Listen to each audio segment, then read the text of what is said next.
ఎండాకాలం ప్రయాణాలకు ఇబ్బంది కదా।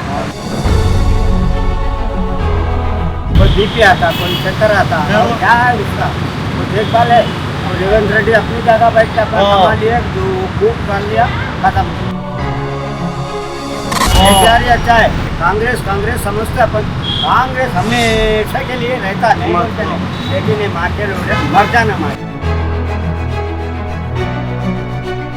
ప్రజలు తప్పుదోవ పట్టిస్తున్నారు, వాళ్ళ జీతాల కోసము సమ్మె చేస్తున్నారు అని చెప్పేసి ఇది ప్రజల్లో మా కడుపులు ఎందుకు కొడుతున్నారు, మాకు ఎందుకు ఆకలితో అనుమతించేటట్టు చేస్తున్నారు।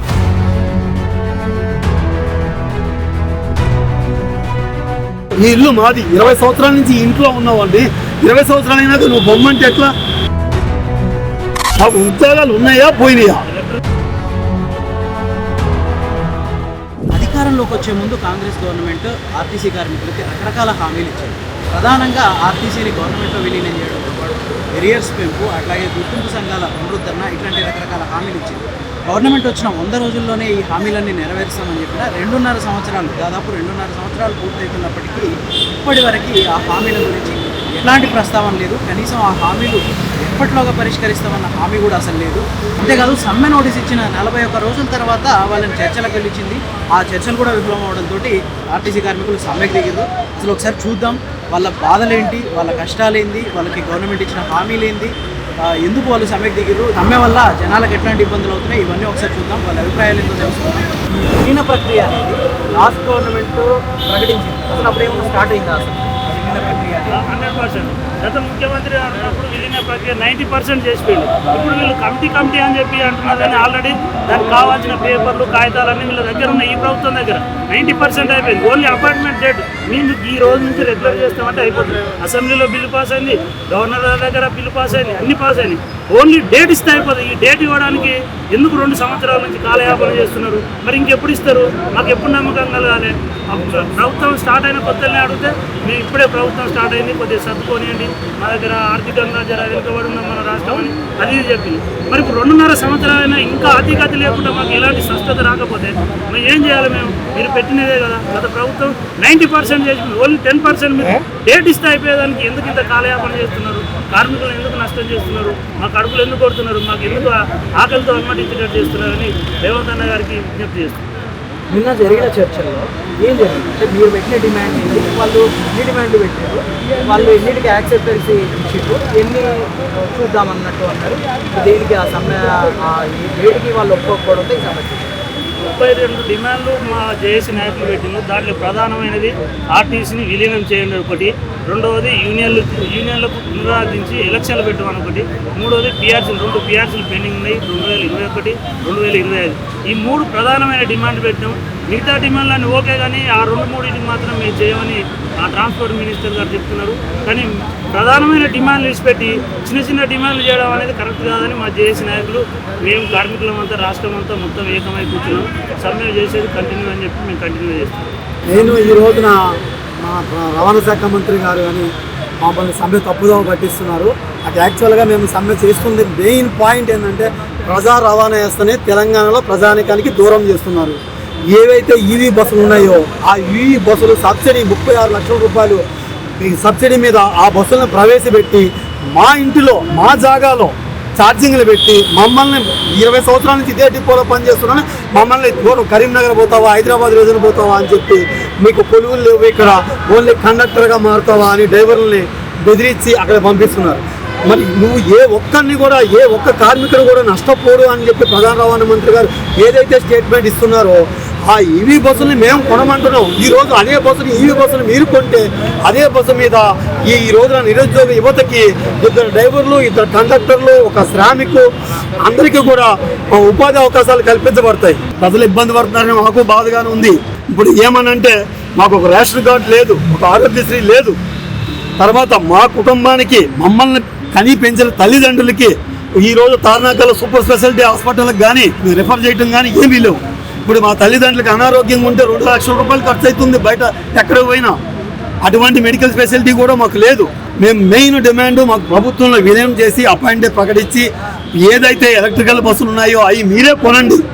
మీకు ఇవ్వటం లేదు, కేంద్రం మీకు ఇవ్వటం లేదు, ఆర్టీసీకి ఇవ్వట్లేదు అంటారు. మీరే బినామీగా ఉండండి.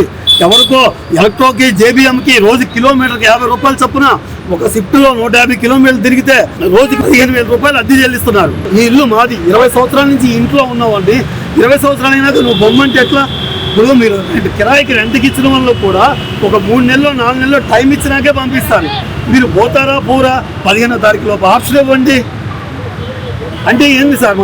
మాకు ఉద్యోగాలు ఉన్నాయా పోయినాయా? మేము ఈ రోజున మా కార్మికులంతా అబద్ధతాభావం మీద ఉన్నారు సార్. అసలు ఈ కొలువు ఉంటుందా పోతుందా?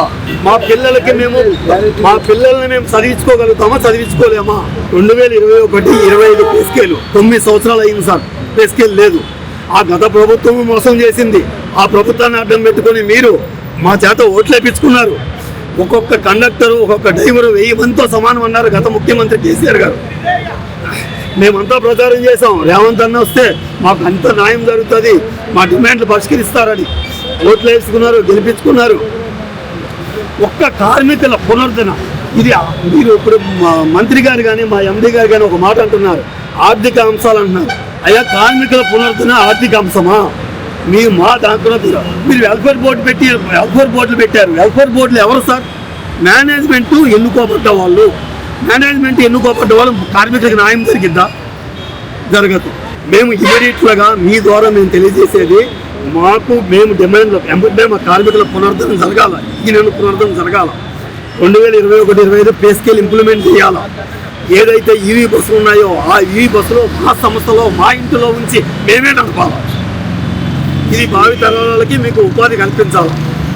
మెయిన్ డిమాండ్ ఈ సార్. ఎలక్ట్రిక్ బస్సుల దందా ఇట్లే సాగితే మహాలక్ష్మి పథకం కూడా ఉండే అవకాశం ఉందా అసలు? ఇప్పుడు మేము అదే అంటున్నాం సార్, మీరు పెట్టిన మహాలక్ష్మి పథకం బతకాలంటే కూడా కార్పొరేషన్లోనే ఆర్టీసీలోనే గవర్నమెంట్లోనే బస్సులు ఉండాలా. బస్సులు ఉంటే మహాలక్ష్మి పథకం కూడా దిగ్విజయంగా అవుతుంది. మీరు ఏదైతే డిసెంబర్ 9న సోనియా గాంధీ పుట్టినరోజున ఏదైతే మహాలక్ష్మి పథకం అమలు చేశారో 48 గంటల్లో మేము ఈ రోజు వరకు కూడా దిగ్విజయంగా అమలు చేస్తున్నాం. ఎన్నో యాక్సిడెంట్లు కూడా అయినాయి. ఎంతోమంది మా కార్మికులు ఉద్యోగాలు కూడా పోయినాయి. ఎందుకంటే సిగ్నల్ దగ్గర వెనక నుంచి బండి ఆగున్న బండిని మహిళలు ఈ బస్సు పోతే ఇంకా బస్సు ఉండదేమని చెప్పి వాళ్ళు ఎక్కి పడిపోయిన సందర్భాలు కూడా ఉన్నాయి. దానికి కూడా సస్పెండ్ అయిన వాళ్ళు చాలామంది ఉన్నారు మా డ్రైవర్లు. మేము అది కూడా అంటున్నాం, మీరు బస్సుల సంఖ్యను పెంచండి. బస్సుల సంఖ్యను పెంచండి. మీరు ఈవీ బస్సులు పెంచుతున్నారు. ఈవీ బస్సులు పెంచితే మా భయం మాకుంది. విన్నారు కదా, ప్రధాన డిమాండ్లు ఏంటంటే వీళ్ళవి ఒకటి ఆర్టీసీ గవర్నమెంట్లో విలీనం, రెండోది ఏంటంటే గుర్తింపు సంఘాల పునరుద్ధరణ, మూడోది ఏంటంటే ఎలక్ట్రిక్ బస్సులు పెట్టండి కానీ ఆ ఎలక్ట్రిక్ బస్సుల్లో ఆర్టీసీ కార్మికుల్ని డ్రైవర్లుగా పెట్టండి. రెండోది ఏంటంటే ఆ ఎలక్ట్రిక్ బస్సుల్ని ఆర్టీసీ తరఫున కొనండి. ఇప్పుడు చాలామందికి మనలో చాలామందికి అనుకునేది ఏంటంటే రోడ్ల మీద తిరుగుతున్న ఆర్టీసీ పేరుతో ఉన్న ఎలక్ట్రిక్ బస్సులన్నీ ఆర్టీసీయే కొంటుంది అన్న ఫీలింగ్లో ఉన్నారు చాలామంది. కానీ ఇప్పుడు తెలిసేది ఏంటంటే ఈ ఎలక్ట్రిక్ బస్సులన్నీ ఆర్టీసీ తరఫున కొనట్లేదు. వీళ్ళ డిమాండ్ ఏంటంటే మెయిన్గా ఈ ఎలక్ట్రిక్ బస్సులన్నీ ఆర్టీసీ తరఫున కొనండి, ఆర్టీసీ డ్రైవర్లను పెట్టుకోండి, ఆర్టీసీ కండక్టర్లను పెట్టుకోండి, ఆర్టీసీని కాపాడండి. పూర్తిగా ఈ నినాదంతో వీళ్ళు సమ్మెకెళ్తున్నట్టు తెలుస్తుంది.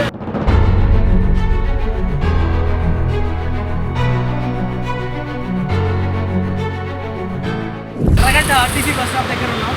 ఇక్కడ రోజు నిమిషానికో బస్సు వచ్చేది. ప్రయాణికులు ఎట్లాంటి ఇబ్బంది లేకుండా ప్రయాణం చేయాలి. ఈరోజు ఒకసారి అరగంట నుంచి ఇక్కడ వెయిట్ చేస్తున్నాం, ఒక్క బస్సు రాలేదు.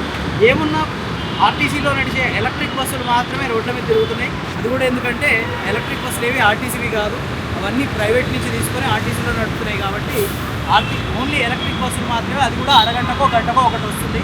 ప్రయాణికులు నరకయాతన పడుతున్నారు. ఒకసారి మనం ప్రయాణికులతో కూడా మాట్లాడి సిచ్యువేషన్ ఎట్లా ఉందో తెలుసుకుందాం. ఇష్టం నుంచి వెయిట్ చేస్తున్నారు, బస్సులు రాలే, మేదిపట్నం పోవాలి. ఎట్లా మరి ఆటోలు ఏం లేవా అన్న?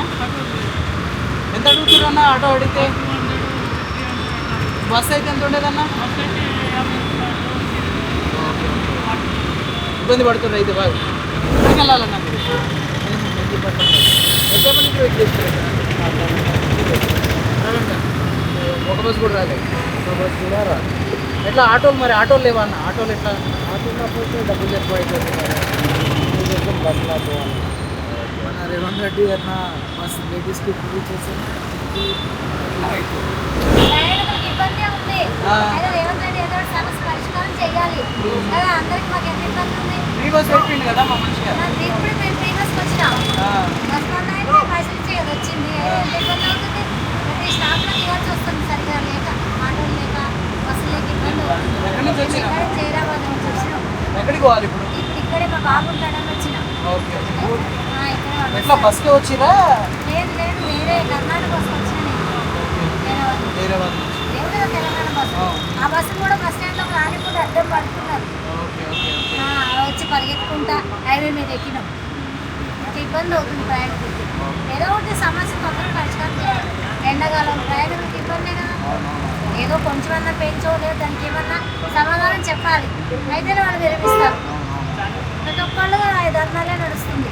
మున్సిపల్ కార్మికులు అయిపోయారు, విద్యుత్ వాళ్ళు అయిపోయారు, ఆశా వర్కర్లు అయిపోయారు, అంగన్వాడీ వాళ్ళు అయిపోయారు, ఇప్పుడు ఆర్టీసీ ऐसा बोल रहे हैं लोग, स्ट्राइक बोल रहे हैं, गाड़ी कहीं को चला रहे, फिर स्ट्राइक बोलने के बाद गाड़ी रास्ते पर दिखने आएंगे, उसको बोलते स्ट्राइक। कहाँ से सक्सेस होता है सर? है तो आधा लोगों का स्टैंड पर करना, धूप में करना, धूप का मार दी जाए तो गिर जाता है। वो लोगों का क्या हाल है? कोई बीपी आता, कोई चक्कर आता, क्या है इसका? वो देखभाल है। और रेवंत रेड्डी अपनी जगह बैठ के अपना कमा लिया, जो खूब कर लिया, खत्म। उम्र भर जी सकता का होगा उसका। किसी का अच्छा करा नहीं, किसी का एक का अच्छा नहीं करा। इससे तो भी नहीं अच्छा है। केसीआर ही अच्छा है। आप क्या करेंगे लोगों से? मजबूरी है। ये कांग्रेस समझते अपन, कांग्रेस हमेशा के लिए रहता नहीं बोलते नहीं, लेकिन ये मार के लोग मर जाना मार। బస్సులు